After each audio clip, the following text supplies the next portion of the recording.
please hold up on your practice. At this time, please hold up on your practice. Your practice is now over. Please stop all balls.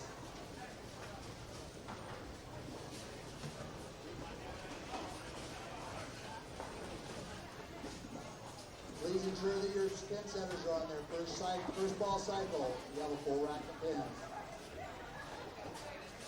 As a reminder, bowlers, you are responsible for writing your scores down at the conclusion of each game and turning your recap sheet in at the front counter upon completion today.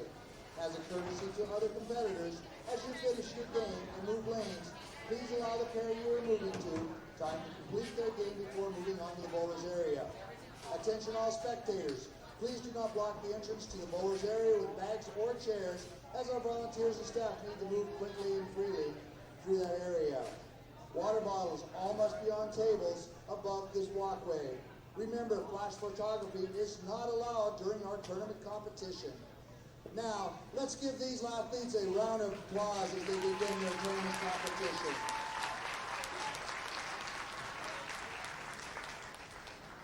Bowlers, when the arrows come up, you may begin your tournament play. Good luck.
Good evening, everyone, and welcome to Bowl TV's coverage of the 2019 USBC Junior Gold Championships from Detroit.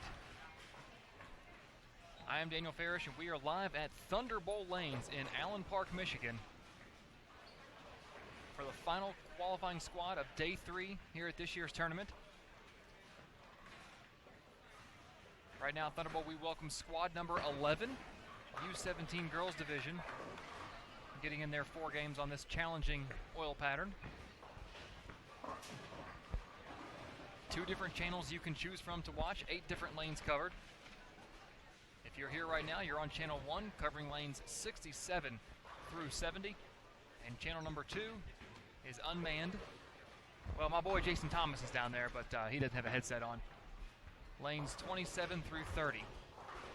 Now, there is no chat down there, so if you have any questions about anybody that might hit those 4 lanes down there, just let me know right there on the chat on the right side of the screen, and I'll do my best to answer any questions you have.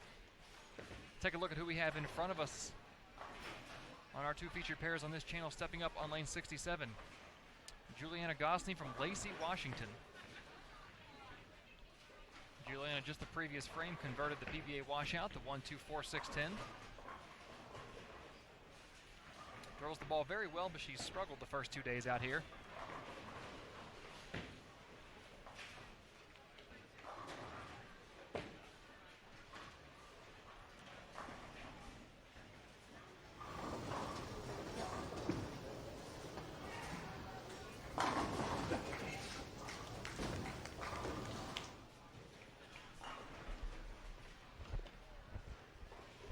After 2 days of competition in the U17 Girls Division, the cut is 116th place. That's going to stay the same. That will be the first cut for the advancers round. A nice 5-7 conversion over on lane 72 by Heather Borden. But the cut will be 116th place. That's a it's minus 148. If you're unfamiliar with the plus-minus terminology, it's the scoring system used in tournament bowling, and it's plus-minus based on a 200 average. So after 2 days, after 8 games, a 200 average would be a 1600 series. So if you shot, let's say, 1550, then you're minus 50 from a 200 average. And if you shot 1630, then you're plus 30. So when you hear that plus-minus reference, that's what it means. Oh.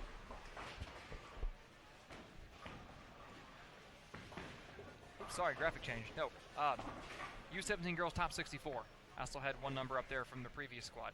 Top 64 in the U17 Girls will advance. Right now it's minus 148, which is a 181.5 average.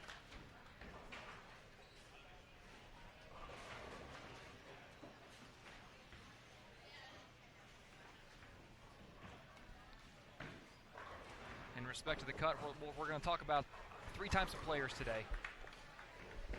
And type number 1 are players that are in the cut or around the cut that just need to have a good set. Type of player number 2 is someone who came into today really needing to bowl good tonight to put themselves in a position to bowl well tomorrow to make the cut. These are people that are bowlers that are generally, I would say, about 100 pins out of the cut is kind of that number, maybe a little more than that. And then our third type of bowler is someone who has struggled the first 2 days, hasn't hit their groove, whether it be struggling on the 2 patterns they bowled on or just lack of experience. You know, maybe it's one of their first times here, or just they bowled bad. They're a good player and they bowled bad. But those type of players, you know, we want to turn any negative into a positive. You want to leave here feeling good about yourself. So what their goal would be over the next 2 days is to look at what their tournament average is after 8 games and improve on that moving forward the next two days. Learn what you can about the patterns. Try and learn your equipment a little better, because there's a disconnect there. And learn as much as you can and enjoy the moment. Have fun with your friends that are out there. Have fun with your fellow bowlers. And I'm not saying turn it into a social event, but find ways outside of the score on the board to impact the next 8 games, to enjoy. And there are lessons that can be learned. from failure. If players are bowling bad, they will feel like they have failed. But there are still lessons you can learn and will learn. You just got to be open to it. Don't just go up and throw the ball and be mad that you're bowling bad and quit. You don't want to ever quit. Keep pushing. Stepping up on lane 68 right now, Kaylee Chanel. Kaylee, one of our players who is in the cut after 2 days. She was minus 49, sitting in 18th position. She started this game off strike open 5 spare, leaves a 10 pin on that effort. Jump over to lane 69. Kayla Devine from Minneapolis.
Sorry, I got a little sidetracked right there.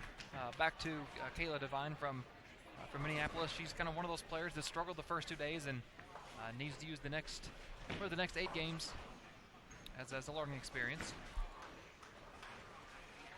Strike open to start tonight.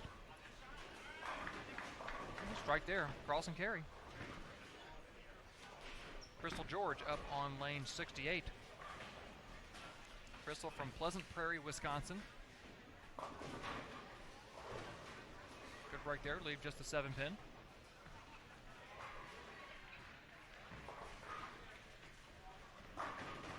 Haley Shepard up on lane 69. Haley from, where's the score down? From Escondido, California. Struggled her first 2 days, but started off this set good. Strike, spare, spare.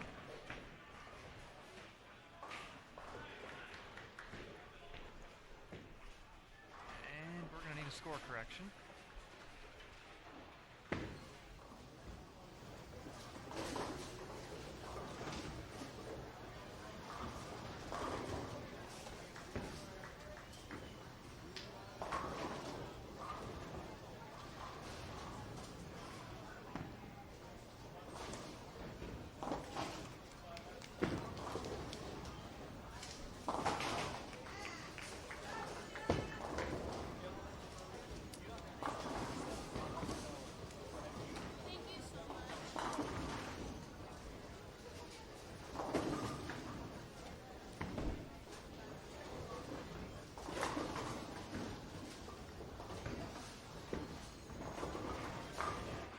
Caught that. Haley left the 3-6, but the scoring gave her a 7 count.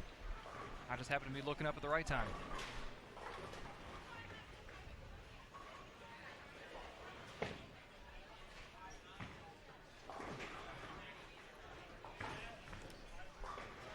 Following her on lane 69, Isabella Greer. Isabella from Martinez, California. Couldn't get that ball to get up the hill. Let's see, Megan Sapinski. I don't know if she's on this squad. Let's see.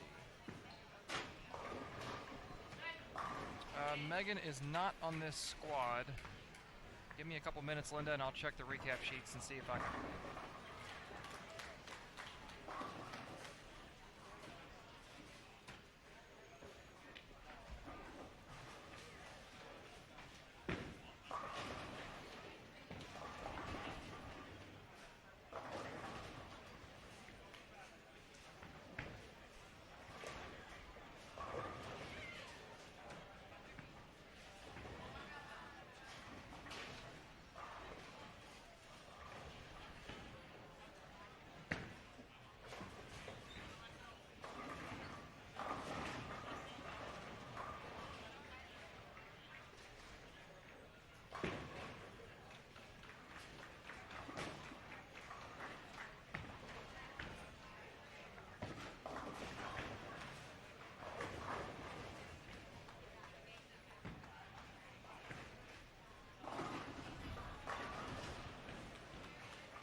Up on lane 67, Christina Cateau, one of the two girls on this pair that is in the cut coming into this game, with Kaylee Chanel being the other one. Christina from Mooresville, North Carolina, sitting at minus 104, a 187 average in 32nd position.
Two-handed player on lane 70, Emma Price. Runs wide, misses the head pin left. Emma from St. Paul, Minnesota.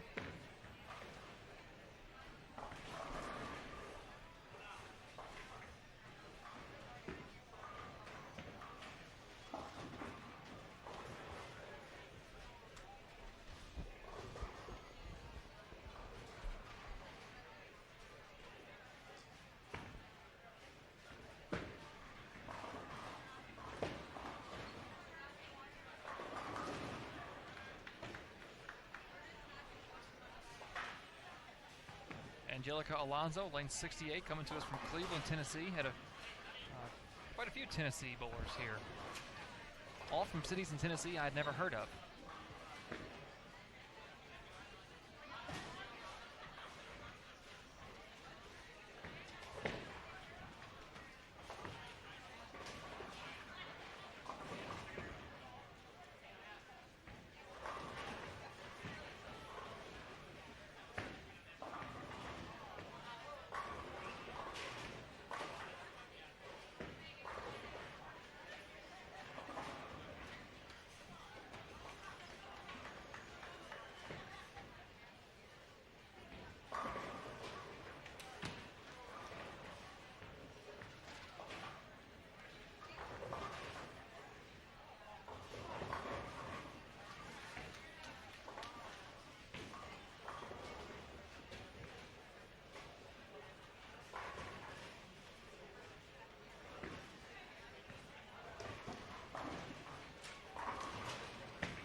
On lane 70, coming to us all the way from Puerto Rico, Blanca Paracelli Alvarez. Caught a double, split the 6th frame, shooting a 9-pin now.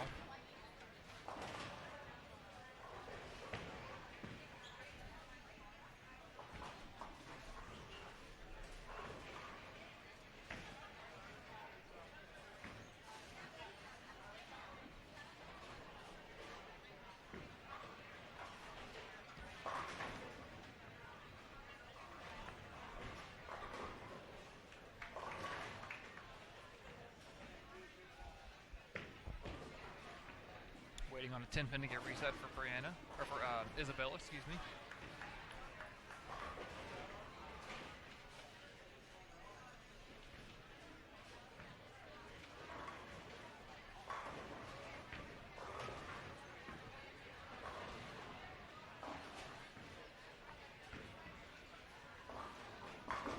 Good shot by Kaylee Schnell over there on 68.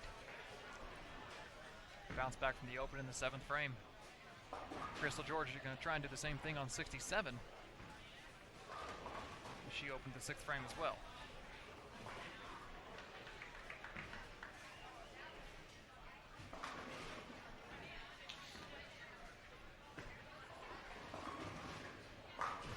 Ooh, good shot, flat 10.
Mueller over on lane 69 from Ham Lake, Minnesota. Hook a little bit. There you go, good spare.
Oh, Kaylee.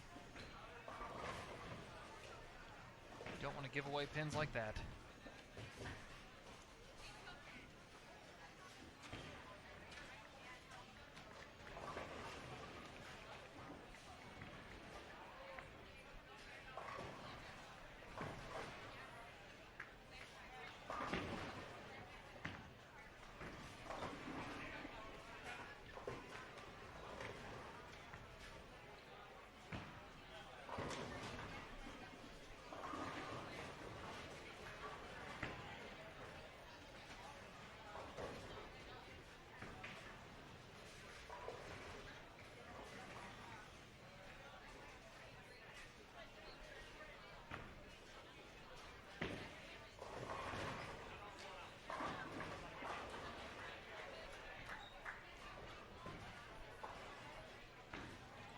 The lanes around us start to wrap up. Game number 1, looking down. A couple pairs to our left. Don't see any scores that jump off the page at me. Well, I guess jump off the screen at me. Let's see. Anna Warkle, a couple pairs down, can double the 10th to get into the 2-teen range. I see a 180. Again, the cut numbers average is 181.5, so that's kind of the number I base good game versus a struggling effort on. And of course, whether it's good or not to you is relative to where you are in the standings.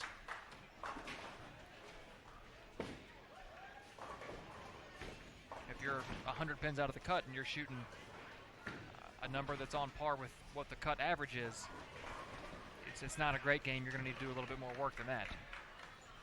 But if you're in the cut and you're shooting the cut average, you can feel a little better about yourself.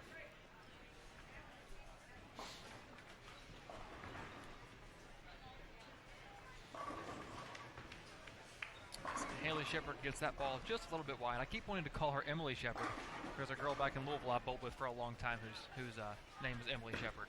But Haley Shepard gets that ball a little bit wide. Pretty decent game so far, though. I think only one open in her 8 frames.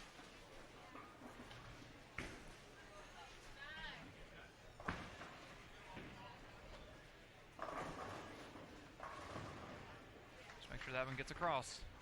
Yeah, no problem. No problem. Our 2 young ladies in the cut on this channel, up on 67-68 right now. Oh, Christina can't get the 7 to fall out. Kaylee, it's a good shot. There you go. Kaylee's going to double the 10th after missing the single pin in the 9th. Can put herself at 170. Christina, on the other hand, back-to-back splits in the 9th and 10th are going to put her in the 160s. Nice shot by Isabella there in the 9th frame.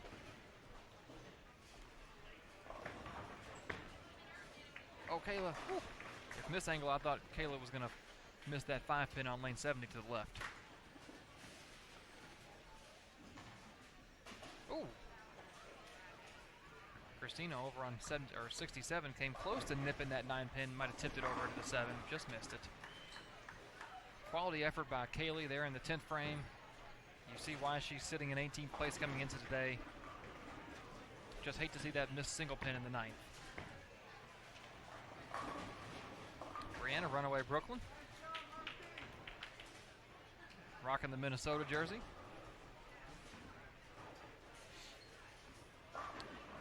Sydney Miller up on a 3-bagger, lane 68. Roll ball.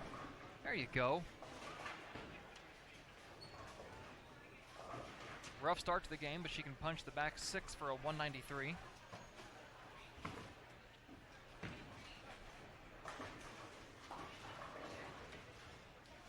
Over to our right. Only one score on 71-72 is north of the cut average. I think it's Heather. Can't see the first letter of her last name. Lady Borden. Shoots 184. With a lot of 7 spares. 3 7 spares in a row in the 7th, 8th, and 9th.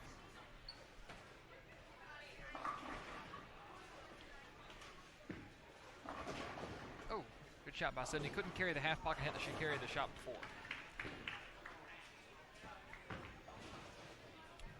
Juliana Gosney with a strike in the 10th. She can double to get in the 170s.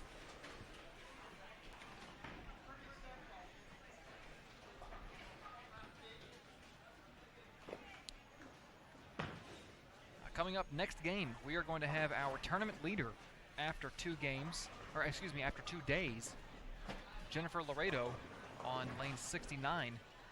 So we'll keep an eye out for her, as well as another player who is in the top 20 will be on that game. Following game, we'll have a top 5 player, Paige Boyd. And the final game, we'll have another top 15 competitor, Morgan Paulson. So a lot of the top athletes in this division after 2 days are going to be hitting our live stream pair in the next hour and a half.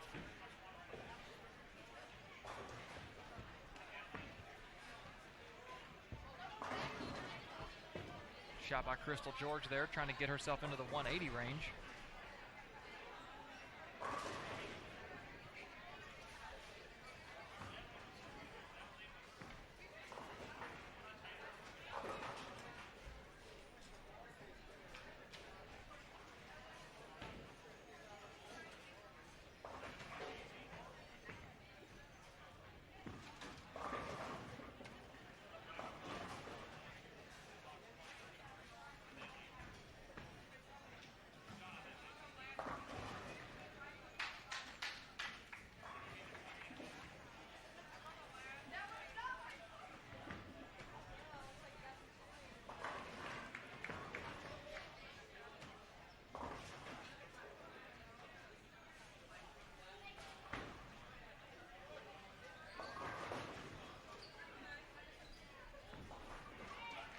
Get up the hill, get up the hill. All right, good finish, Kayla. 145, but finished on a good note with that strike.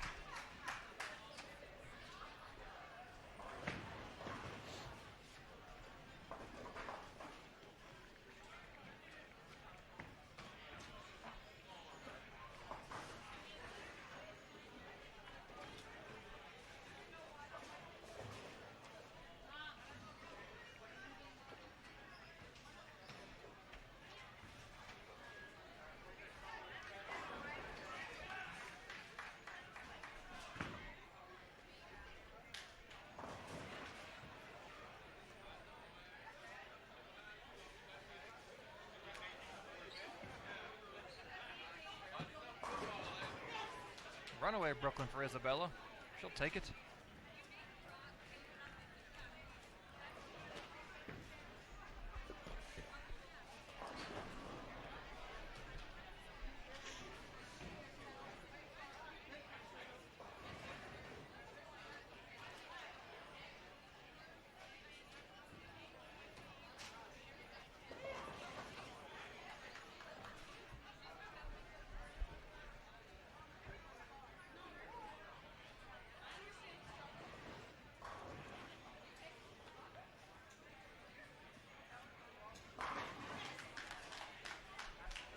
Puts a good shot on a good break to catch the double in the 10th. That'll put Isabella in the 180s for her first game here at Thunder Bowl Lanes.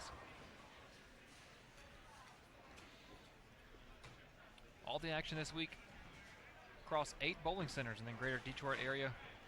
It all culminates here at Thunder Bowl, right across the way at the historic Thunder Bowl Arena, where all of our TV finals will be taped throughout Friday and Saturday, with the first viewing airing on CBS Sports Network on Tuesday night.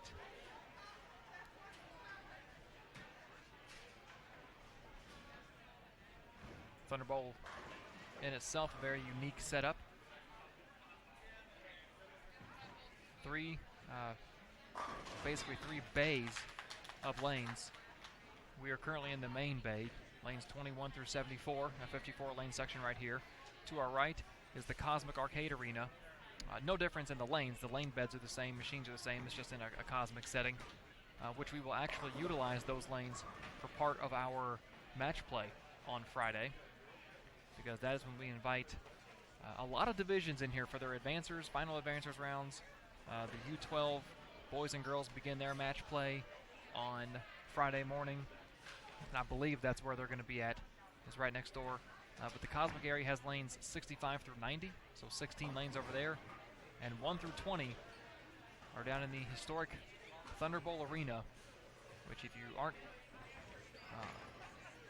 abreast of the history of that building, I suggest checking it out. Originally built back in the early 60s for the National Bowling League. It once featured 4 bowling lanes and then massive stadium seating behind there. And once the National Bowling League kind of petered out and the PBA started up, they built over those 4 lanes, built kind of like I don't want to say a stage, but a new level about 6 feet above those 4 lanes, and that's when they put in the 20 lanes that are there now. And the stadium seating was there all the way through until 15 years ago. When they remodeled it, now there's like different terraces, so to speak. There's 2 restaurants up top. Or no, sorry, I think it's a nightclub now, where 2 restaurants used to be. A couple different bars in there. They're going to have an area underneath all the terrace seating for the kids. I don't know what they're calling it. I guess you call it a fun zone or chill zone. That's what they're calling it. You have ping pong, pool tables, dartboards, stuff like that for the players only, no parents. And then that's where all of our TV finals will take place. It's a pretty neat building. And the coolest part was I got to go down. They built over top of those original 4 lanes and put those 20 in. Well, those original 4 are still down there. Some of the old masking units, the old scoreboards that they used back in the day, where they had the women up on, standing above the lanes in long skirts, putting the numbers up on the board to keep score. They've got those scoreboards back there, masking units, old advertisements, banners and stuff, and the original 4 lanes, and I got to see those. It's pretty cool. One of the perks of working this tournament. And while I say that the underneath area isn't open to the public, some of the employees were taking the bowlers down there and showing them, not letting them crawl all the way underneath to look at the lanes, but showing them the original foundation, the original wooden beams in the back behind the lanes from when it was built over 50 years ago. It's a pretty cool thing. We've wrapped up game number 1 here. Haley 176, Blanca 189, Kayla 145, Emma 145, Brianna 135, and Isabella punches for 188. We're going to take a quick break. Well, I'm going to take a quick break. The stream's going to keep going. Regroup, and we'll be back for game 2 in just a few minutes. You're watching the 2019 USBC Junior Gold Championships presented by the brands of Ebonite International right here on Bowl TV, where bowling lives. We'll be right back.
after that shot. Welcome to junior gold, Jordan Munt of Arlington, Tennessee. Man. That was a really hard 8-pin to watch here on lane 68. She's going to convert it. Whew, man. Good shot. And it shows. She's in the cut. After 2 days, Jordan sitting in 59th place at minus 145, which is a 182 average. That was rough to watch.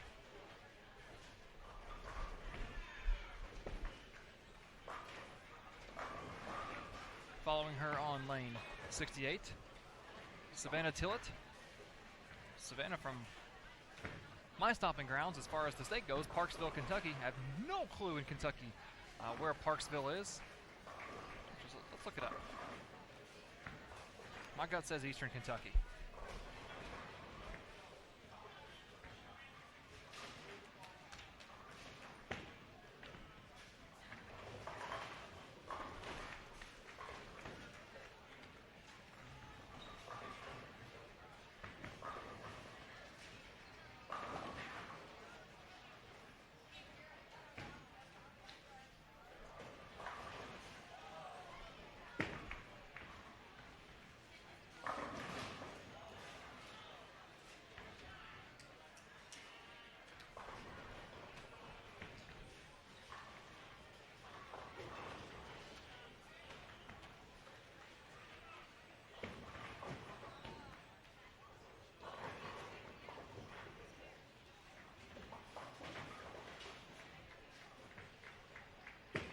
Nope, it is southwest of Lexington. Okay, well there you go. Learn something new every day.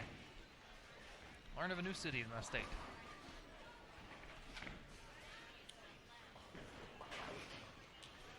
We'll just stay right here on lane 68. Haley McCormick from Pleasantville, Iowa.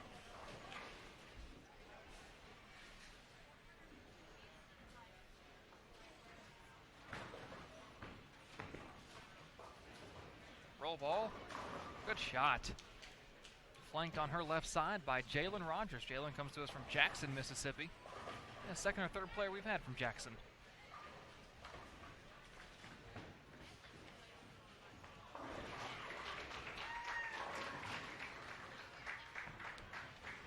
If you'll notice, a lot of these players have stickers on their back, different neon colors with different numbers on them. The colors represent what their high school graduation year is. Of course, the U17 division, a lot of college coaches in the area. A lot of these girls soon to be juniors or seniors in high school. And again, the colors designate their graduation year, and then the number is their ID number, and all the coaches have a database with emails, contact phone numbers for parents, ways to get a hold of the players. And it's a really easy way for coaches to work together on recruiting. It's a database that they all work off of.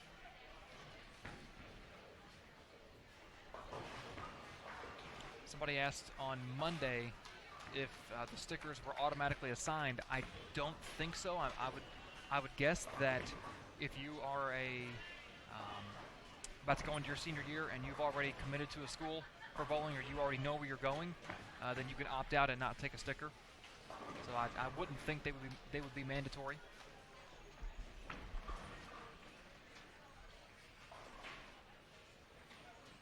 On lane 69, Glory Harmon.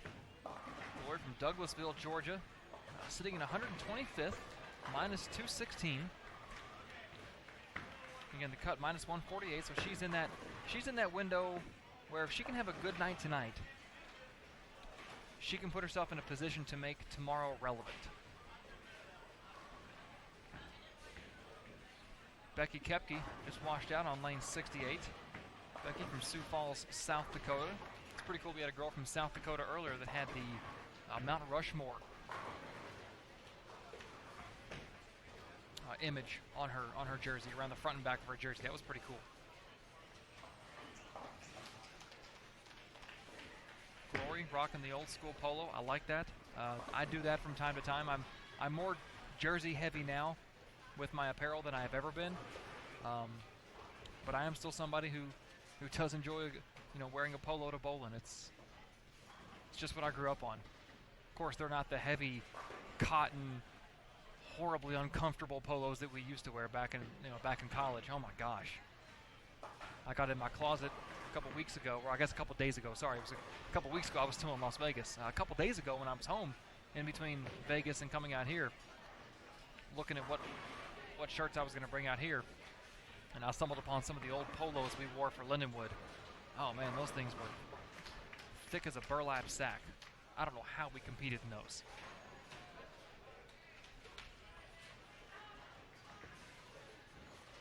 Now in lane 69, we'll get our, if you didn't know her already, you'll know her now. Jennifer Laredo, your first look at our tournament leader after 2 days.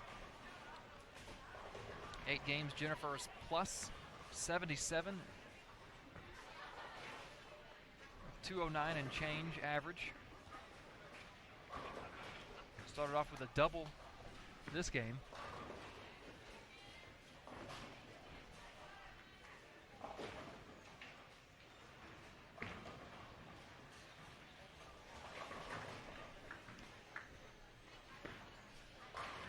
Ooh, I see why. Look the way she gets the ball off her hand.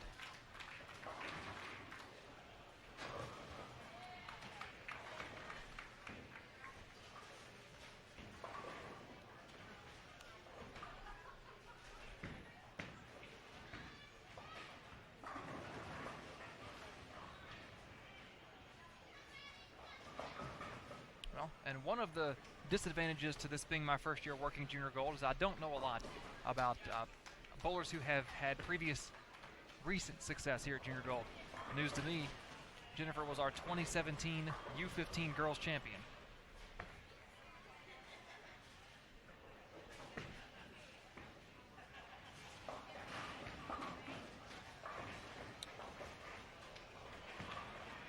Looks like Jennifer was also, let's see, the U15 Girls Champion at Junior Gold.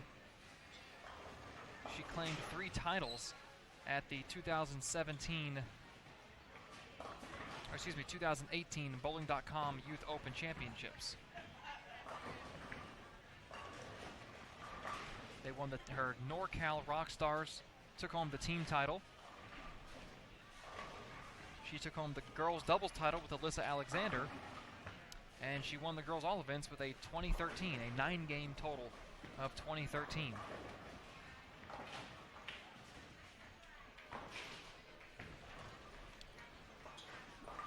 So PWBA stars, watch out. There's a lefty coming from California that can sling the rock.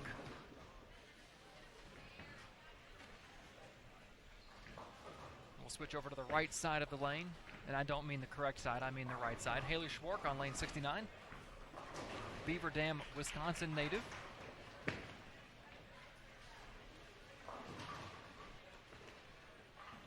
And alongside her, Catherine Menti of Keller, Texas, the second player I can think of that hails from Keller.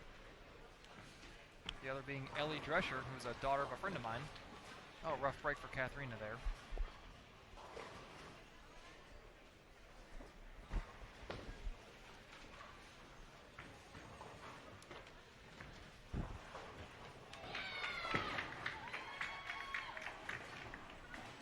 Somebody's got a cheering crowd in here.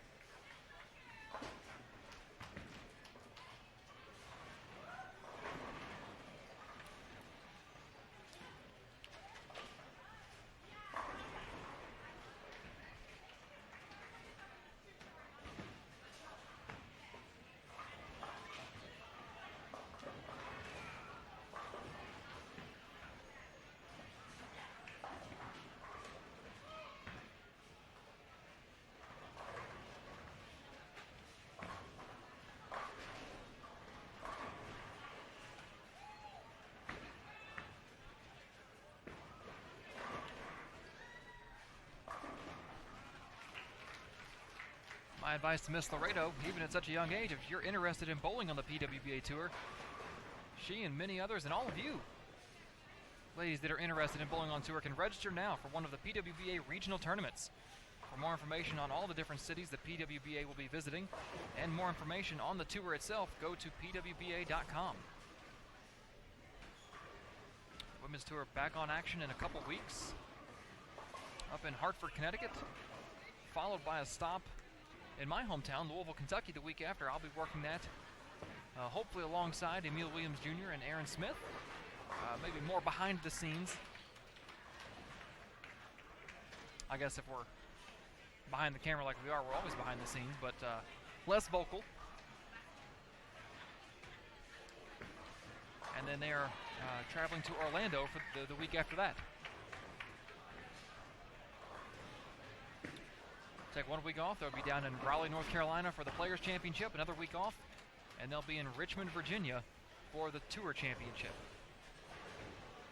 Which is pretty cool because the Tour Championship in Richmond is competed in conjunction with the NASCAR race there. The Xfinity race on Saturday night, or on Friday night, and the Cup race on Saturday night. That's, for a racing geek like myself, that's pretty cool.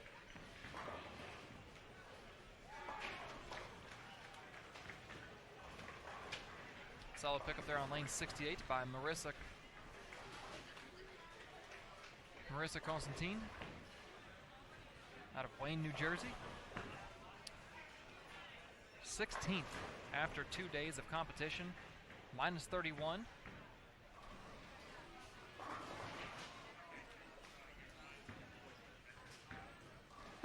Has not found a way to strike just yet. Spared the first frame, opened the second, and then 4 straight spares in a row. So she's still searching out there.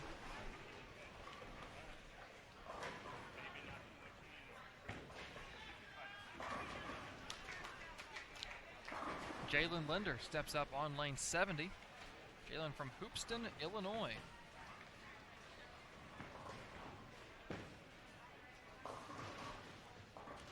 Nice conversion on the 1-2.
And our final player to highlight on these two pairs up on lane 70, Ariana Gorino from another competitor today from Plainfield, Illinois. That'll be our third bowler we've had today on our featured pair from the Plainfield area. Whew. Hard wrap 10.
Early shot by Marissa right there. Good strike in the 8th. Maybe it's just the name. The only other female bowler I know named Marissa is Marissa Thomas from Louisville, Kentucky, who made the USBC Queens show back in 2017. Yes, I think, yeah, it was 2017.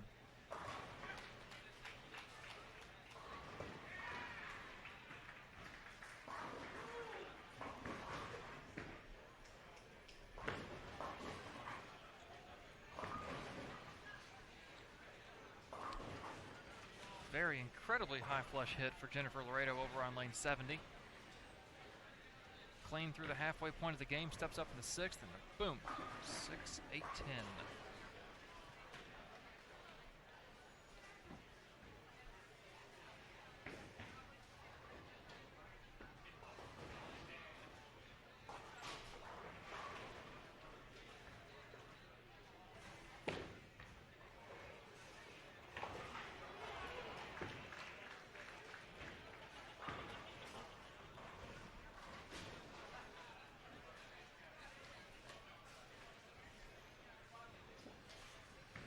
Doesn't seem too deterred by it.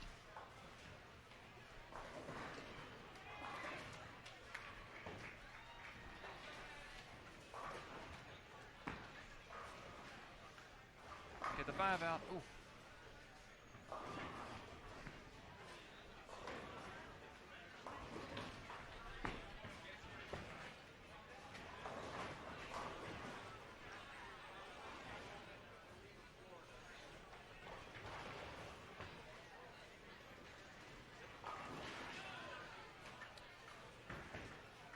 Alyssa Fender over to our left, a 3-bagger on top of a 136 going into the 10th. She can double the 10th for a 256.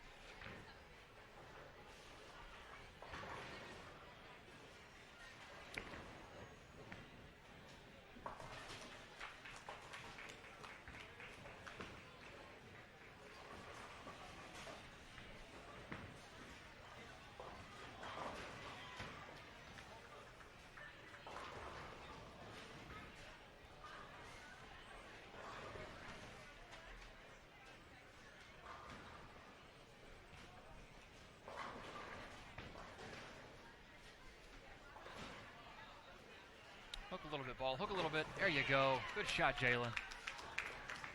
Nice conversion there.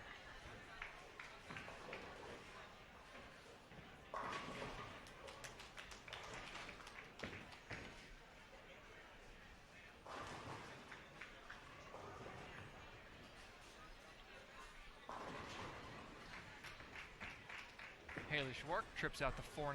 Well, more the 4 than the 9. 9 kind of went down, but the 4 tripped out late.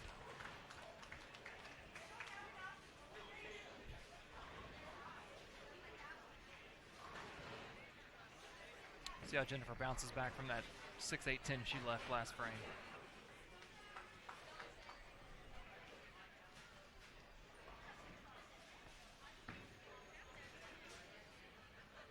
Good shot. Oh, come on. Between the stone 8 pin and that wobbly 5 pin Jordan's left, she's not getting much love from on the pin deck right now. That ball's right. Oh. Yeah, just a little bit right, a little bit fast.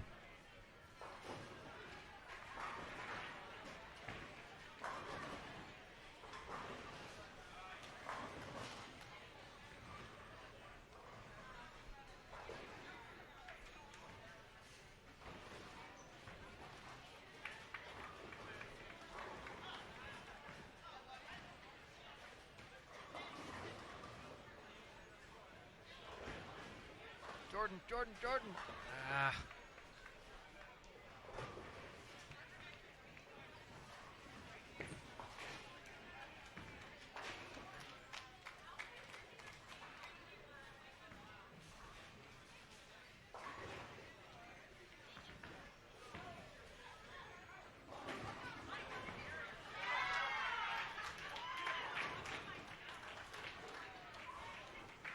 Morgan Gitlitz over on 72. 3-bagger going into the 10th, the 113. She can get in the 230s.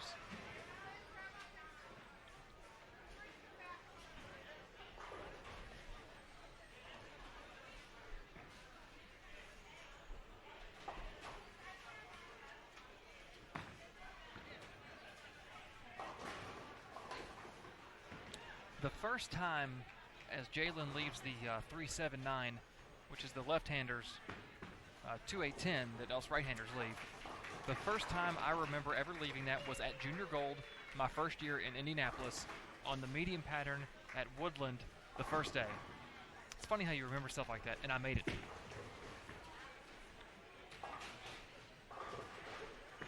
Oh, left of the 3-pin. Got count. I don't think I've ever left it again.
That one was way left. That's 3 shots in a row that she's gotten, or right, sorry, that was right. That's 3 shots in a row that Jennifer's gotten right off her hand. Of course, the 6-8-10 was the ultimate penalty. The wrap 7 that she left was just a response to her just keeping it in the oil a little bit longer. Ball didn't have a chance of losing energy. And then that one was just way left off her, way right off her hand.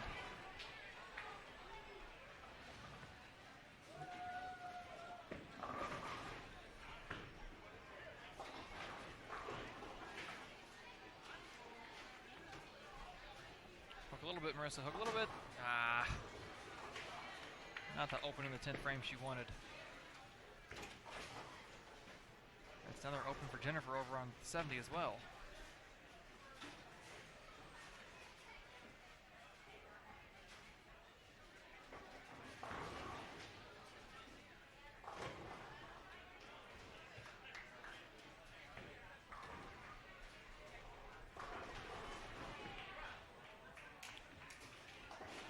Jordan makes a run at the 4-5-7.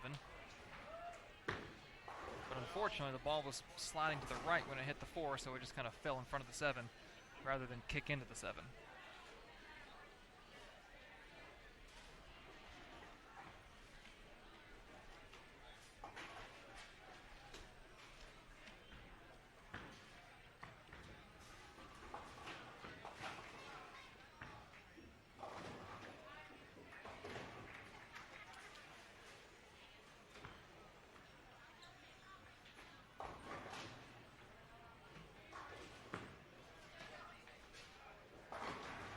Come on, Jalen. Get the 4 out. Nice spare by Becky Koepke right there. 2-5-7-8. Hit it absolutely dead on perfectly. Split in the 10th. Leaves Jordan Munt at a 139. Marissa a 165 after leaving just the 8-pin on that bucket. Becky can strike to get in the 140s. Savannah looking to convert a 3-6-10. Chops 3 off.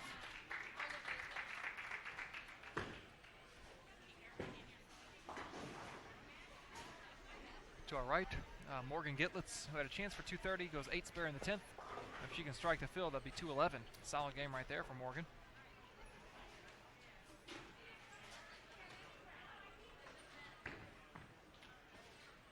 Hold ball.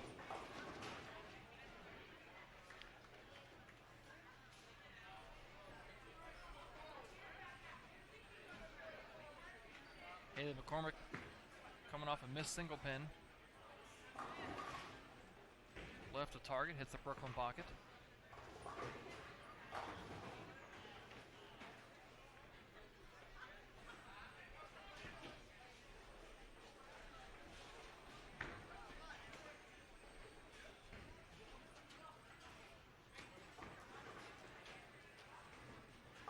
Good shot, Katharina.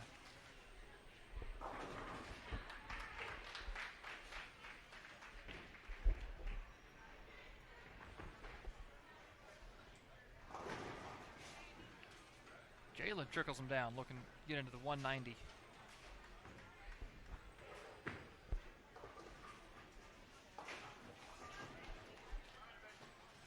Morgan Gitlitz did strike in the field ball for 211.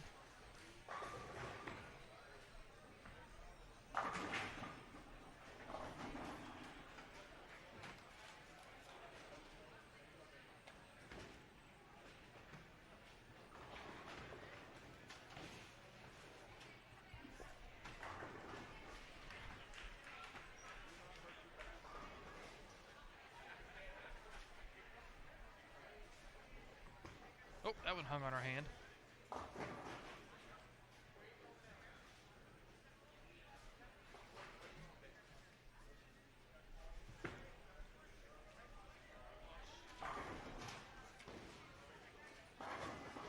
Haley McCormick 177, and Jalen looking to convert the 3-6-10 to shoot a even 180.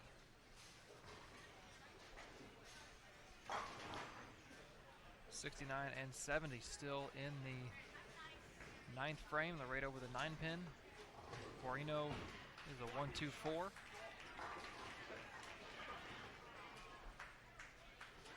Oh, got that one wide. That'll be 2.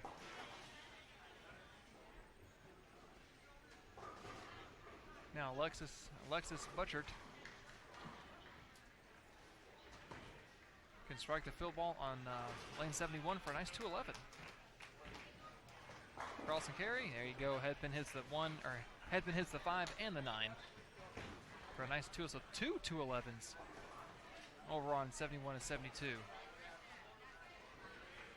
by Alexis Butchert and Morgan Gitlitz.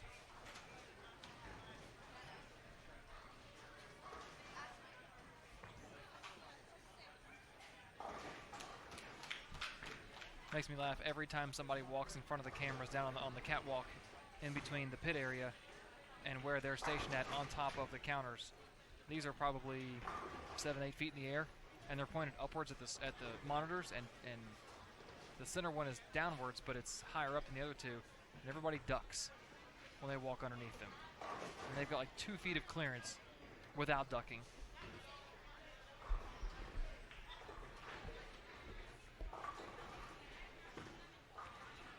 Slide. All right, Jalen. Good spare.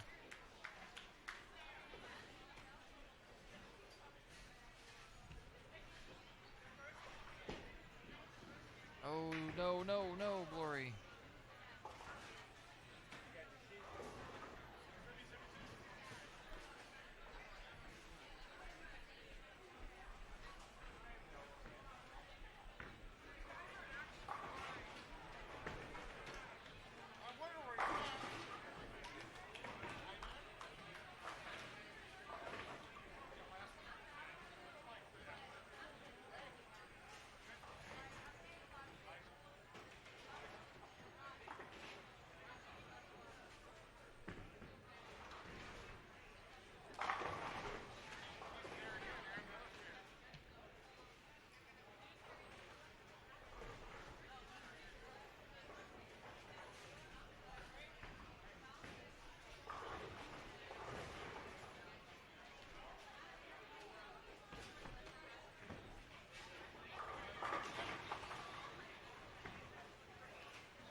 Harmon, 160. Jalen Linder, 132. Haley Schwartz, 160.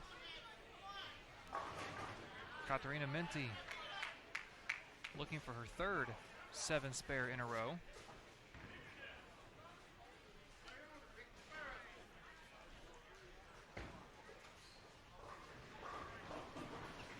And Ariana looking to double to get in the 190s. A little bit outside.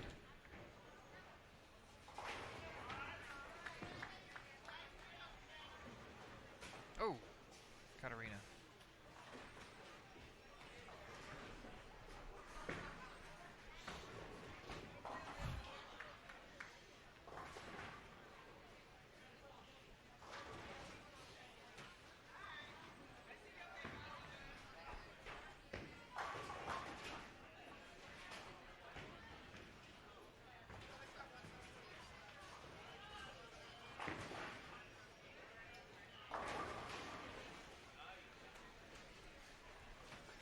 Nice strike by Laredo, trying to double the 10th here to stay even or plus on the game.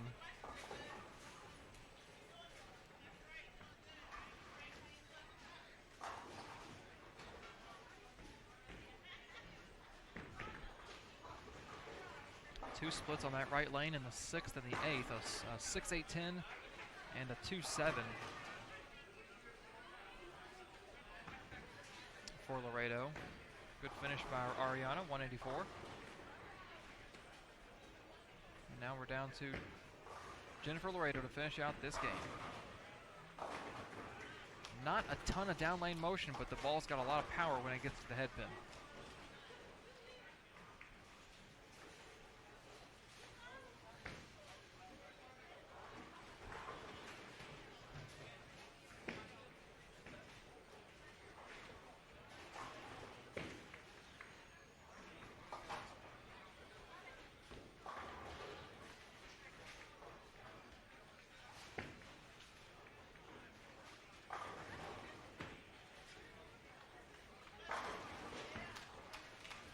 That was probably the best shot she had thrown since the 3rd frame.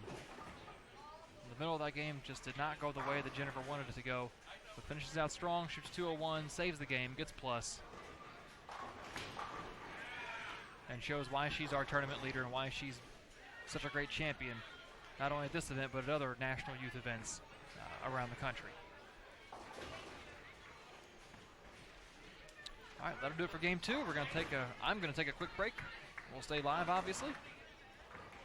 When we come back, we will take a look at all the players we have on our featured pairs in front of us for Game 3 here at the 2019 USBC Junior Gold Championships, presented by the brands of Ebonite International, right here on Bowl TV, where bowling lives. Stay tuned. I'll be right back.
And for the second game in a row, we're going to come back to this evening's broadcast of the 2019 Junior Gold Championships here at Thunderbolt Lanes after a terrible break. This one from Haley Stewart, who just obliterates a 9-pin. Haley from Lebanon, Tennessee, minus 229, about 80 pins outside of the cut, averaging 171 for the first 2 days. That was a really good shot. She deserved that one.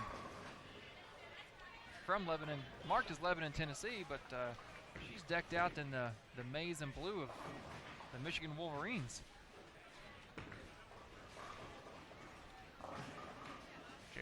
Jadlyn Swisher, lane 68 from Lebanon, PA.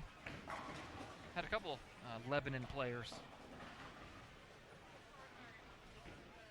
hit our pairs over the last couple of days. Paige Boyd up on lane 67. Paige in 5th place coming into today. 14 pins over, averaging 202. That ball's left, and she knows it. Asks for some help, doesn't get it.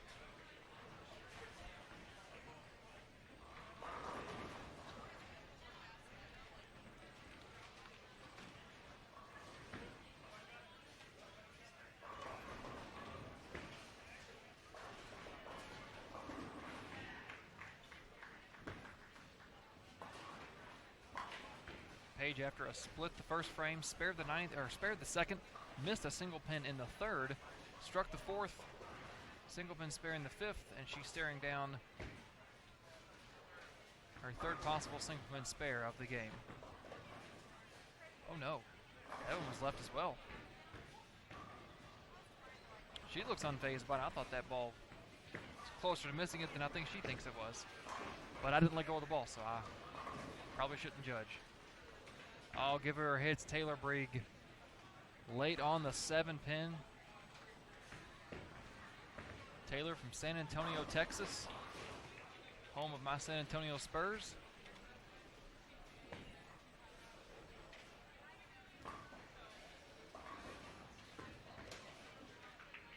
Two more players I'll get my first look at. Jenna Lehrer on lane 67 out of Commack, New York. Is a minus 212, about 70 out of the cut. So in that position where she could bowl well tonight to put herself in a good position for tomorrow. And Savannah Magruder follows up Joliet, Illinois.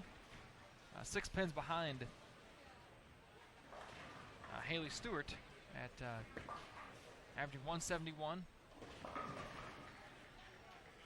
Less than 100 pins out of the cut. 4 players on this pair.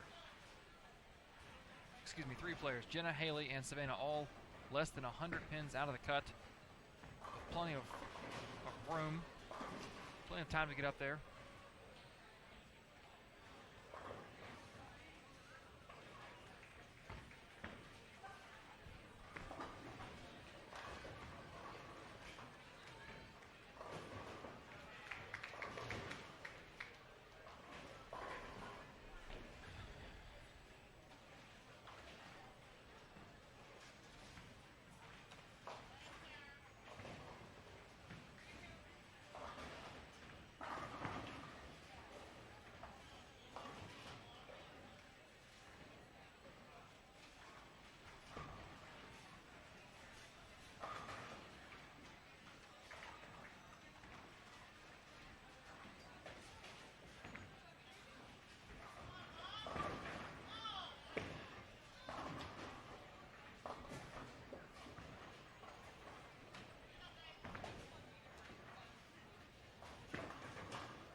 Slow down.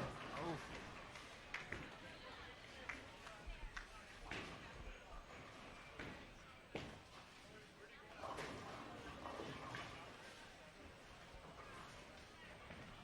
We talked back on Monday about, I don't want to say the lack of, but the surprising fact that I haven't seen as many two-handed female players over the last 10 or so years, ever since that style was kind of blown up. But I say that having not been to Junior Gold in 11 years. And having been here for just about 3 days now, I've seen, I don't know, probably 7 or 8 two-handers come through, more than I expected to see based on what I thought I knew. Haley certainly one of the more talented ones. Throws the ball very well. Shift over to lanes 69 and 70. Caroline Holowinko from Alberta. I'm guessing that's Alberta, Canada, because it says Alberta on the back of her shirt. And on the standings sheet, there's no hometown listed, which technically means that they are an international player.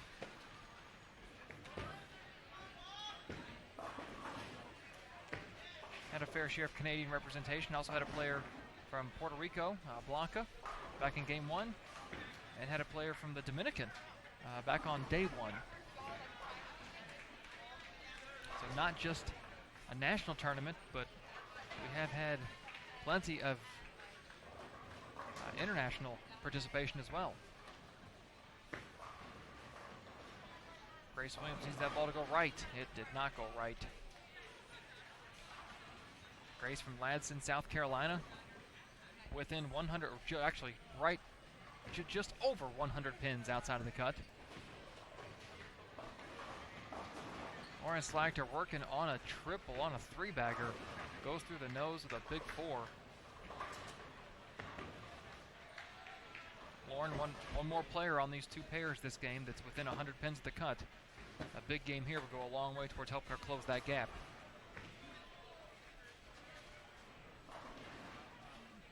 We do have one player on the 69 and 70 who is in the cut after 2 days. She will be up next on lane 69, following Miss Williams, and that is Mary Orff from O'Fallon, Illinois.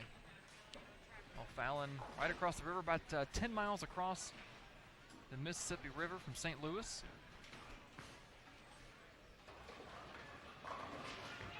O'Fallon slash Bellevue, home to the Holiday Doubles Tournament. A very well-run, high-scoring doubles tournament that takes place in the month of December. If you think you've bowled on an easy house shot, head to the St. Louis area. You'll see some of the best 7-to-7 house shots you've ever seen in your life.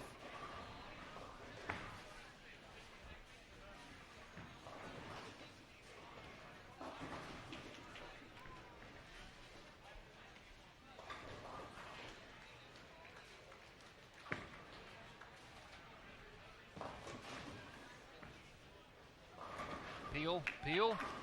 Whoa, slow down. Good shot. Mary is minus 139, 9 pins ahead of the cut in 54th place. In the top 64 in this division advance to the advancers round. How the format works, U15, U17, and U20.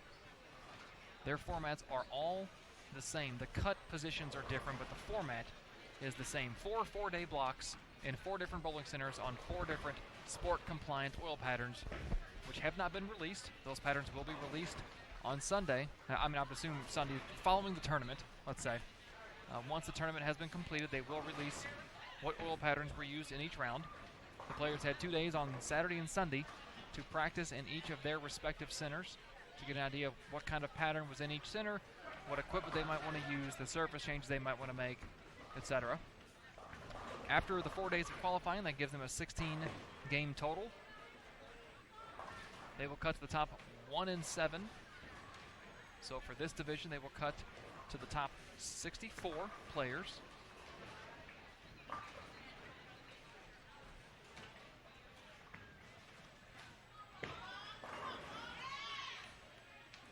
After which they return for an advancers round on Friday at 1:30 p.m. They bowl 5 more games for a 21-game total.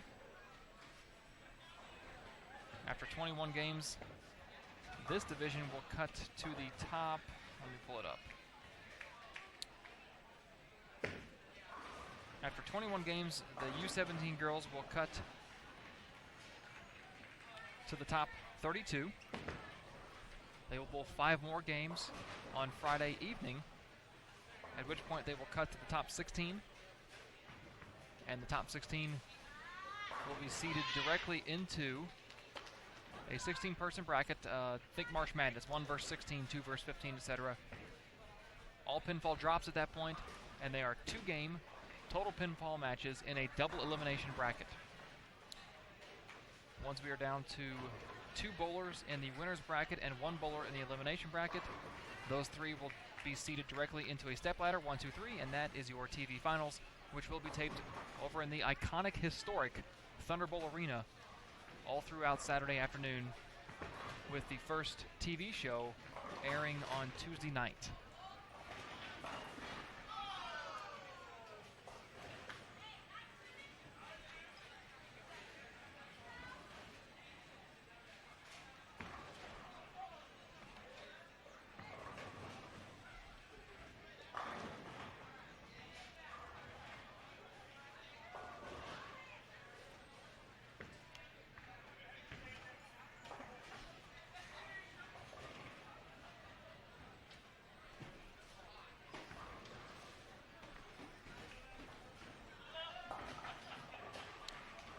next, Lauren Slachter from Jenison, Michigan.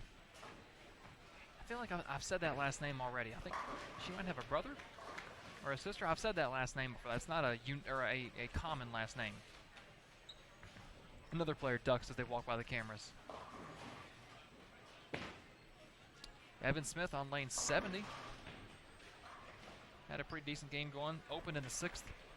And staring at a multi-pin spare attempt here, Evan from Seattle. The rainy city, which doesn't actually rain as much as they say. I've spent, on 2 separate trips combined, I've spent a total of 10 days of my life in the city of Seattle. And not one day that I was there did it rain. It wasn't overcast. It wasn't cloudy. It was partly cloudy, sunny, and a couple of days it was hot. Love that area. Love the Pacific Northwest. Portland, Seattle, Tacoma. I got a really good buddy. 2 friends of mine that live up in Tacoma. Love that area of the country.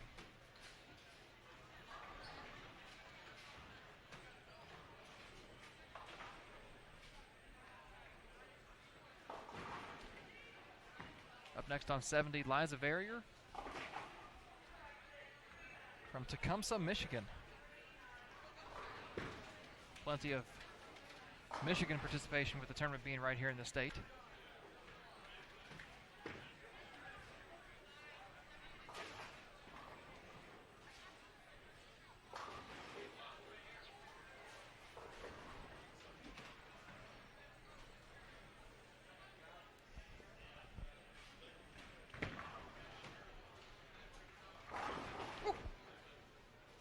Jalen out there telling the ball what to do like an air traffic controller. Solid spare by Liza.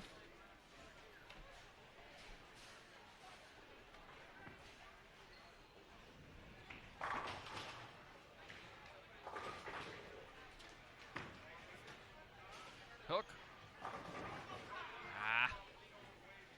Good shot, bad break. Ball may have burned up just a little bit.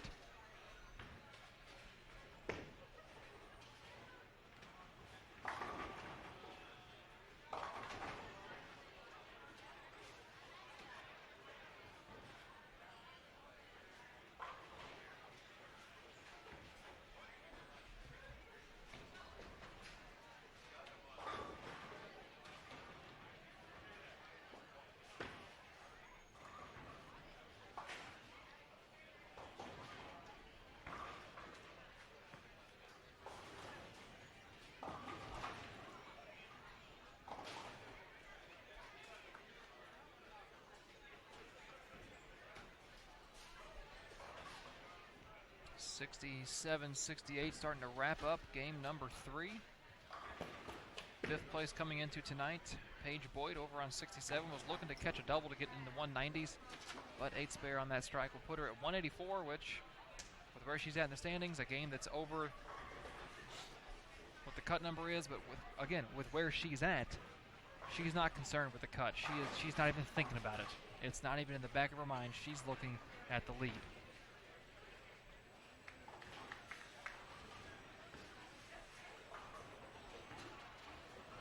Still early on in the competition. For her tournament future, she's looking at having 15 games left after this game. 1 more tonight, 4 tomorrow, and then 10 in the advancers and final advancers round. So she's still, if you look at it that way, she's not even halfway through her tournament yet. So with Jennifer Laredo being on the same squad, I don't know that if I'm Paige, I'm too concerned with what the tournament leader is doing, being on the same squad as me. I might glance down or take a look or have my parent, go check, hey, what the Laredo shoot. But with more than half your qualifying left, can't be too concerned about it. Just take the 184, go on to the next pair, try and improve on that.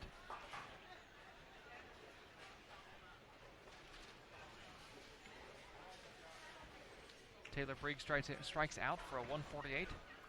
Had a double in the 6th and 7th before back-to-back opens in the 8th and 9th. Derailed what could have been a great game.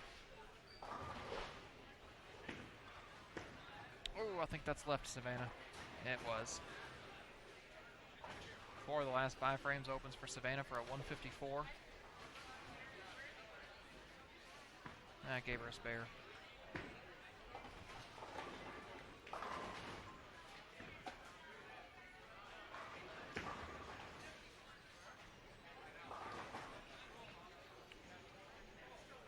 Jenna Learer steps up. Solid finish to the game. Strike gave her a 194.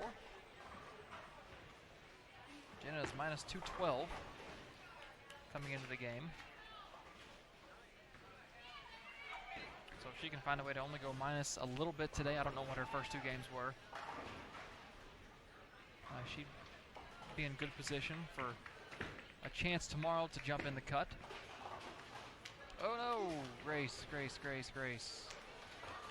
Flags the 6'10".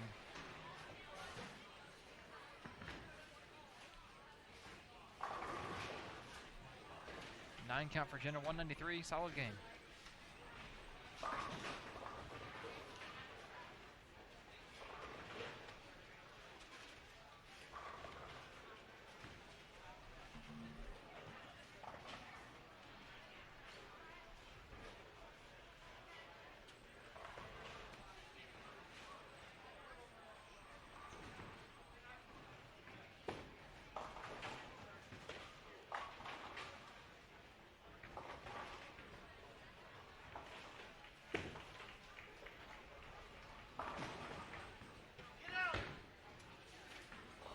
Come on, get one of them.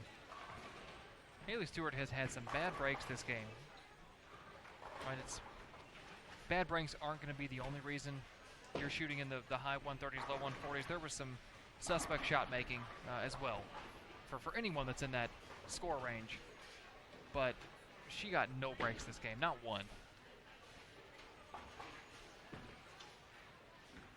Mary Orff was on a 4-bagger. Left the 3-6-7-10 and then converts it in the ninth. Still a chance to get in the 220s. Nice split conversion right there by Miss Orff.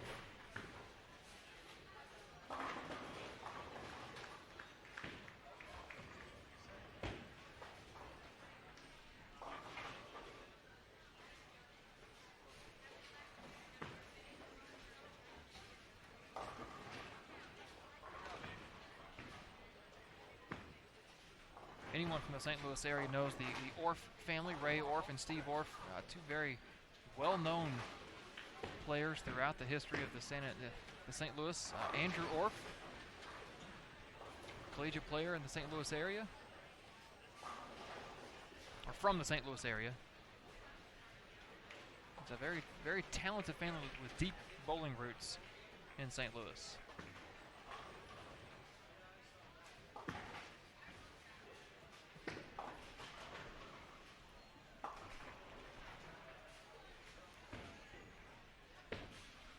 And I know for sure there's a familial connection there because I see Ray Orff standing behind me.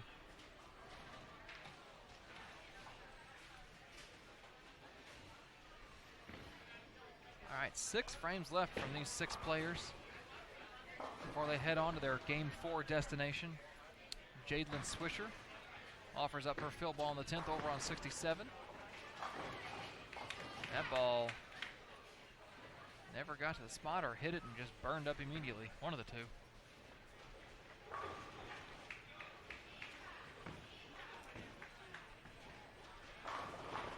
Coming up on 67 and 68, we'll have 3 players who are outside but within 50 pins of the cut.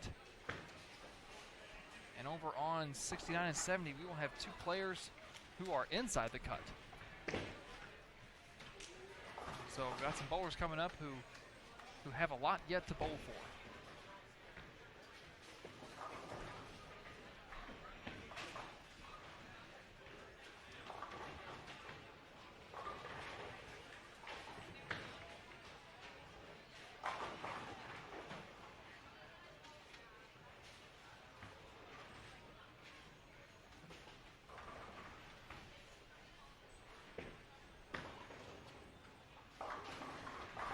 Good shot, Grace.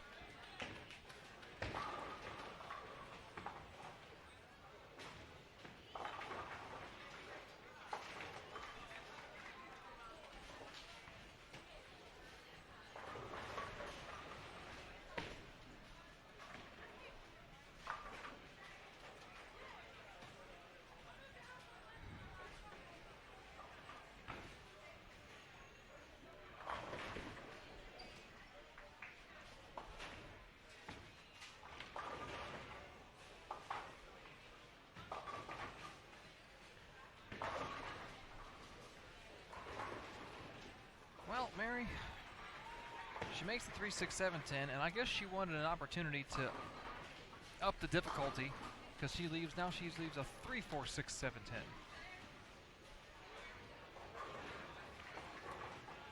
I put the emphasis on the wrong word.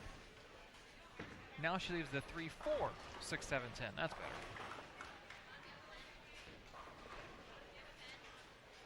I bet she gets close.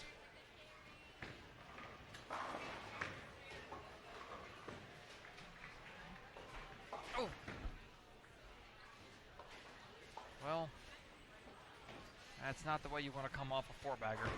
Split, even though you converted one of them.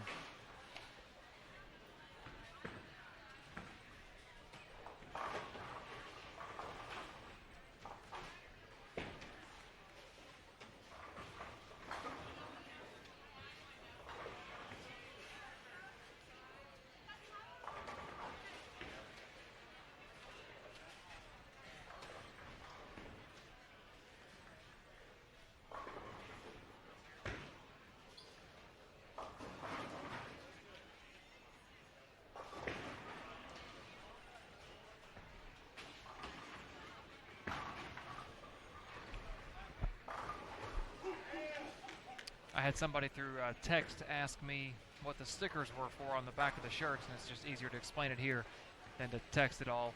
Plus, there may be more wondering. The stickers on the back of the shirts, each color designates a different graduation year for high school. I think there's 2 colors, yellow and green. There might be a third, there might be an orange as well. I'm not sure which color designates what year, but that's for the college coaches in attendance to help show them what what that player's graduation year is, and then on the back on the sticker is a number, and that number is linked to that player. So if you like, let's say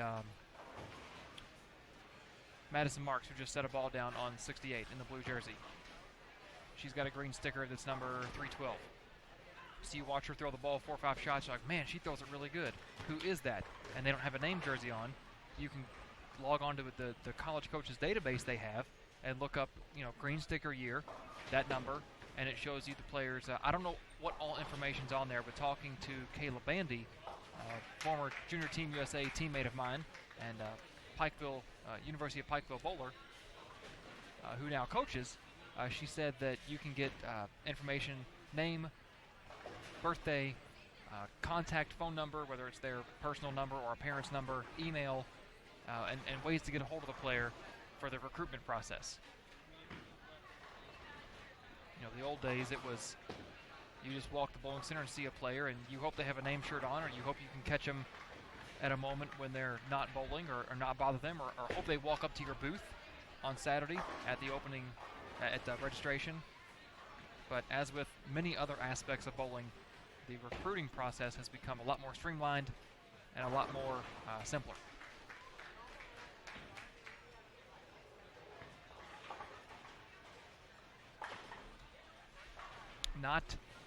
Not every player is obligated to have one. I believe that if you're an incoming senior in high school and you've already committed or you already have your college picked out, I'm sure you can opt out from having a sticker.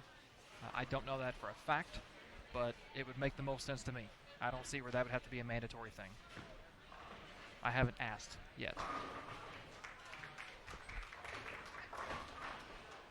All right, we have wrapped up game number 3. We are heading into game number 4 here on our featured pairs. Going to take a quick break, leave the stream up, let the soothing sounds of bowling balls hitting pins subdue you. We'll be right back at the 2019 USBC Junior Gold Championships presented by the brands of Ebonite International here at Thunderbolt Lanes in Allen Park, Michigan on Bowl TV, where bowling lives. Stay tuned. I'll be right back.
Well, here we go. Game 4, frame 4, day 3 of the 2019 USBC Junior Gold Championships presented by the brands of Ebonite International for Squad 11 of this U17 Girls Division group. They have one more day of qualifying left tomorrow, and then that top 64 players will advance onto the advancers round.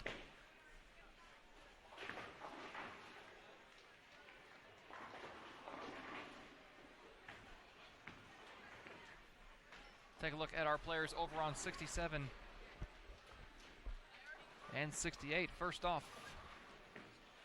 take a look at lane 67 is Caitlin Kern. Caitlin from Frisco, Texas.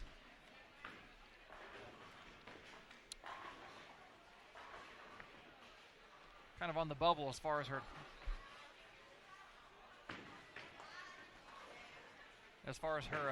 sorry, I was just, that was one of those pure moments of joy, because I just saw Dakota Dietz's spare ball go down the lane, and that is a cow spare ball. Okay, you all, I have a cow spare ball that will be, Bessie is her name, and she's going to be 16 in September. I've had her since my junior year of high school.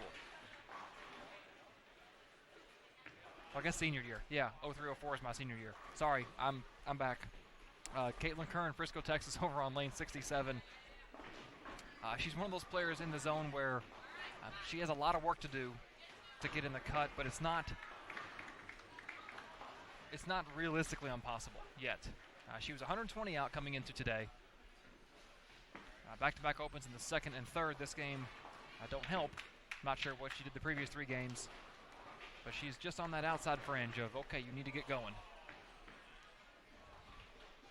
Following her on lane 67, Morgan Nunn. Morgan from Oklahoma City. 61 pins outside the cut, averaging 174 for her first 8 games. And missing a 10 pin, she'll re-rack that while she re-racks. We'll take a look at Rachel Iha. Aya maybe? If anyone out there in live streaming land knows the correct phonetical spelling or pronunciation, feel free to type it in the chat. Rachel Iha, nice shot.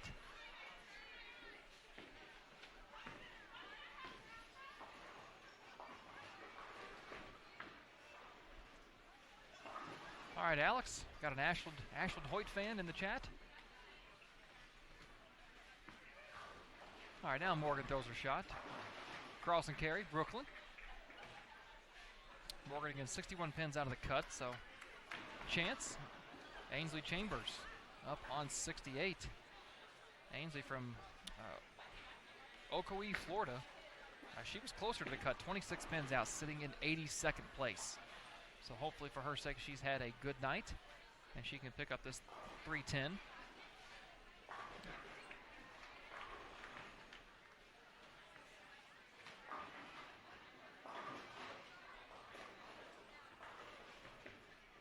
Slide a little bit. There you go. Almost slid too much. Nice conversion. Dakota Dietz, my new favorite bowler in this tournament, just simply because of her spare ball. That is so cool.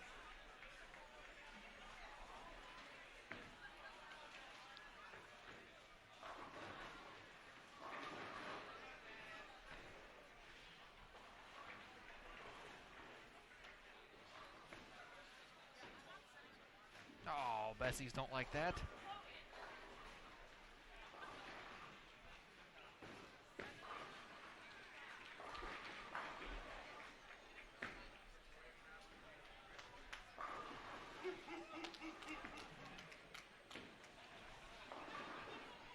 Last player to take a look at, Madison Marks over on lane 67. Madison within 42 pins of the cut, sitting in 100th place from St. Paul, Minnesota. So 3 players on that pair, Madison Marks, Morgan Nunn, and Ainsley Chambers, all within 60 pins of the cut coming into today. Morgan 61 out, Madison Marks 42 out, and Ainsley Chambers 26 out.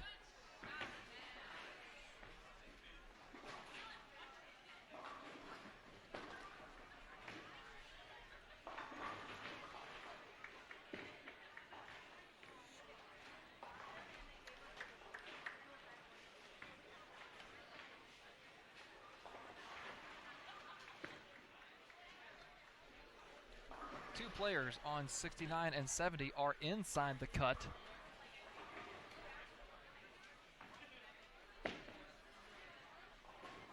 Take a look first at Chloe Saziga up on lane 69. Back-to-back 7 spares with a tricky 6 spare in front of her, the 1-3-6-8. Another one of those spare leaves you don't typically see on house shots. Oh, takes off the 1-8, leaves the 3-6. Chloe from Lockport, Illinois.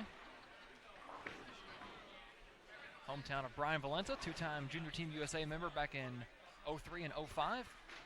National champion at Lindenwood back in 2005.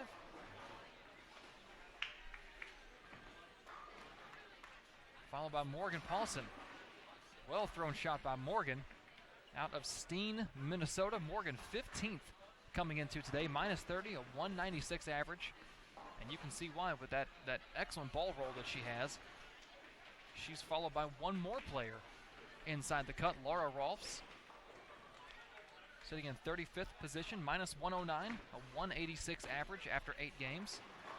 Cross and carry, got to get your hits. Opened in the 2nd and 3rd frames. They're trying to get back on track with a spare in the 4th, a strike in the 5th. We'll keep the good times rolling on this lane. Tara Spridko is up next. Tara from Mansfield, Texas.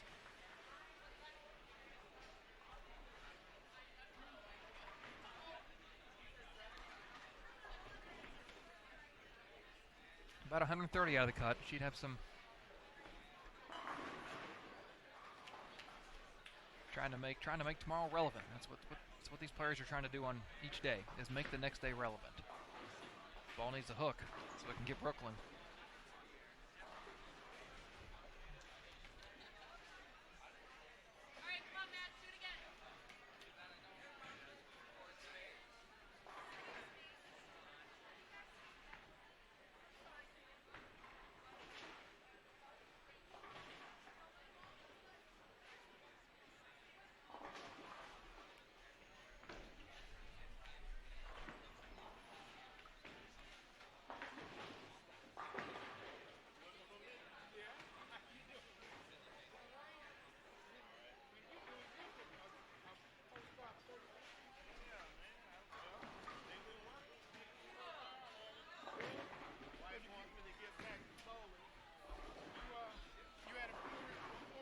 Get the 9-pin out, Morgan. Atta girl.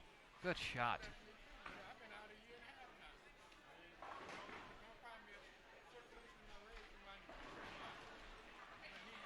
Stepping up on lane 69, Ashland Hoyt from Battle Creek, Michigan. She's had a struggle of it over the last 2 days. This tournament for her now is about making the best of it, trying to learn, trying to get experience, and enjoying the fact that you're competing in a massive nationwide prestigious tournament such as Junior Gold. All these players earned their right to be here. They all deserve to be here. But not everybody can win. Not everybody can make cuts. And sometimes players struggle. That's just what happens.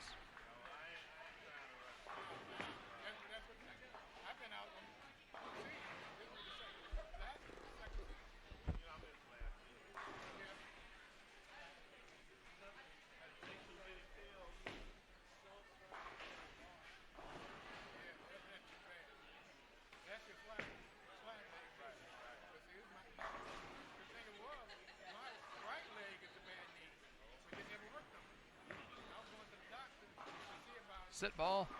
Rachel. Needed to get that one a little more right. Rachel made the long trek from Kailua, Hawaii.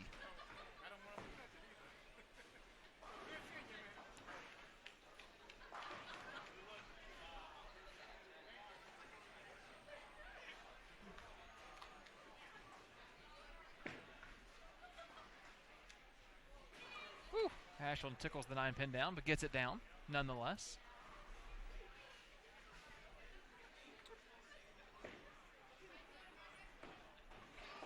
And the last player to highlight on 69 and 70, Marissa Kieran from Madison, South Dakota. Up on lane 69.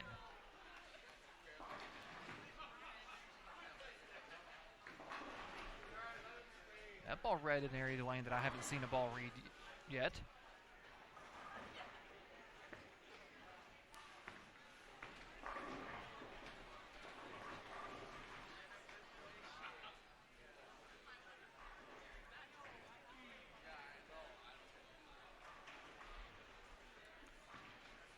Fast forward to tomorrow, we'll take a look at who we are welcoming into the bowling center.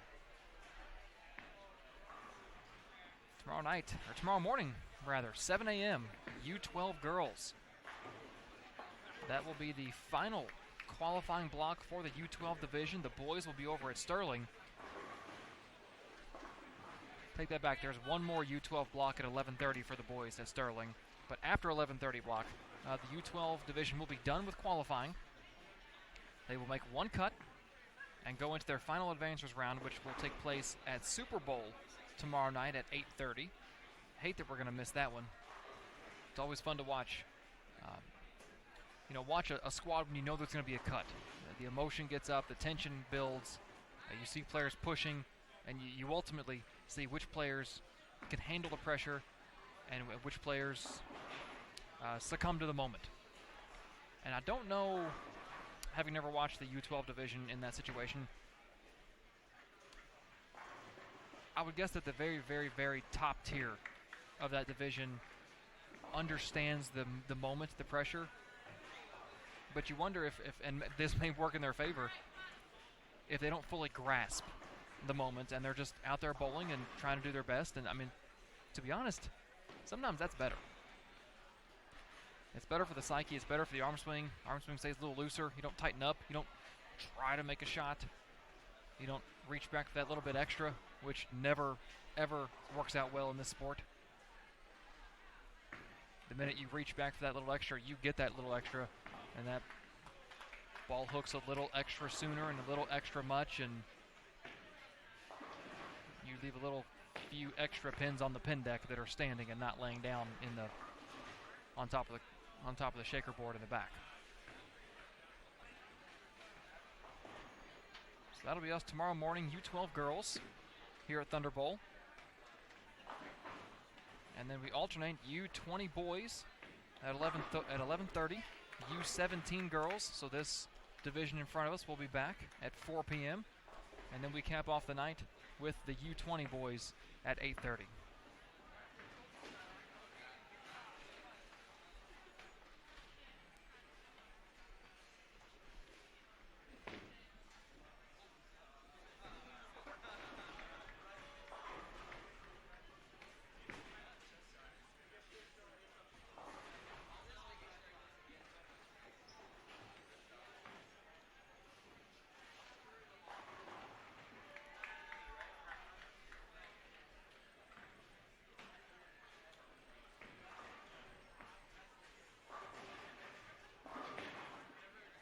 Oh, give Dakota the carry. She's got an amazing spare ball. Come on.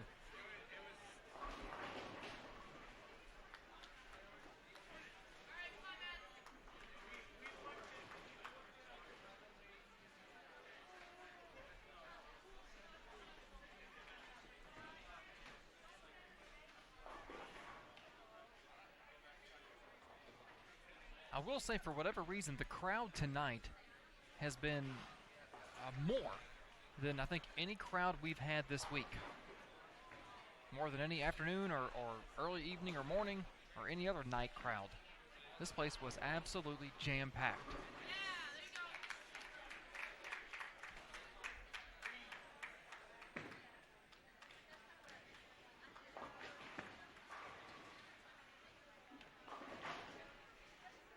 This was only the second time this week that we've welcomed a U17 girls group in the doors. The first time was way back on Monday.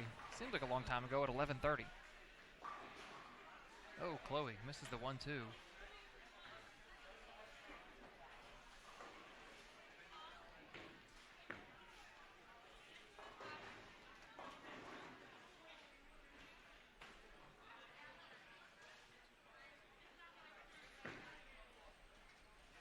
Like Chloe getting some advice from Megan Zapansky. Megan was a standout player at Bellarmine University back in Louisville, Kentucky, alongside the aforementioned Marissa Thomas, the 2017 Queens finalist, stepladder finalist. Megan and Marissa both had success at Bellarmine.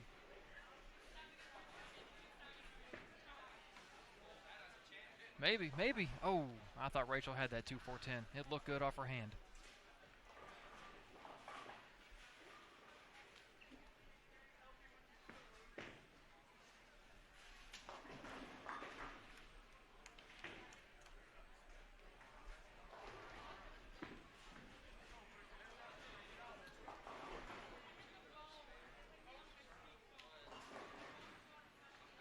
Hold.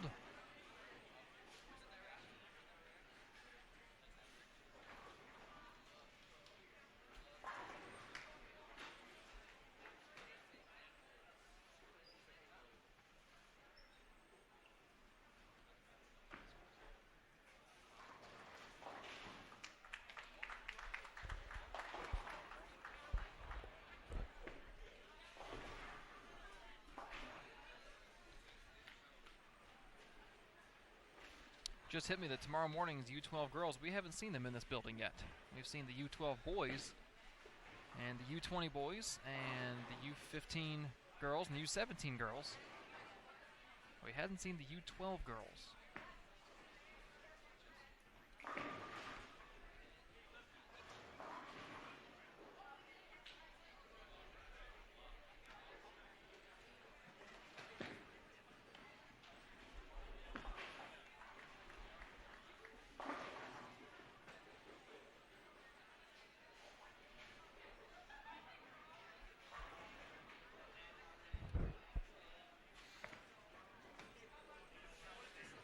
Oh, Dakota.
right, as we begin to wrap things up here at Thunderbolt Lanes for day 3 of qualifying, Dakota Dietz 150, Madison Marks 173, Ainsley Chambers 181, Caitlin Kern 142.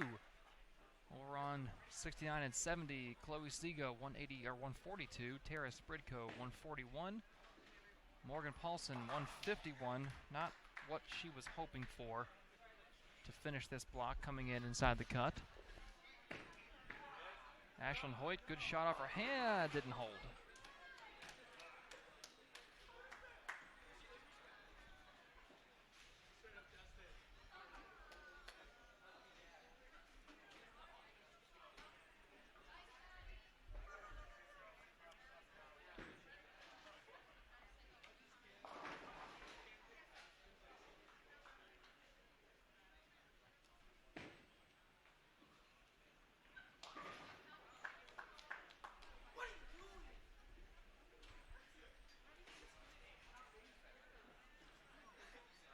Morgan Nunn wraps up 162, Rachel Eha 157. That'll do it for 67 and 68. 2 more competitors left on 69 and 70.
Had to take some time and talk to my fellow cow spare ball owner, Dakota Dietz.